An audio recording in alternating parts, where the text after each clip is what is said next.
Sa isang sulok, ako'y nakaupo.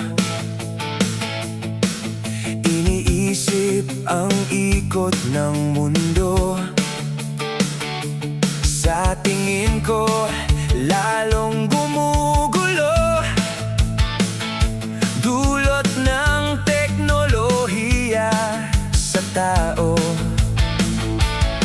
Mga mag-aaral ayaw na sa libro. Puro shortcut ang kanilang gusto.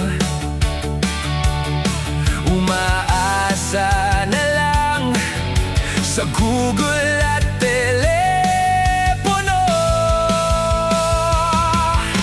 Ako'y nababahala pagdating ng panahon. Ngayon pa lang nga tao'y laging hawak ang cellphone.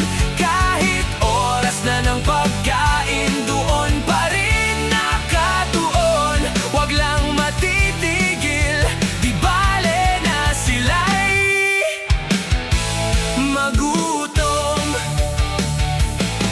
Noong panahon namin, wala kaming ganyan.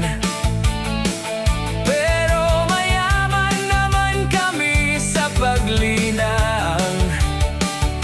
Ngayon kung susuriin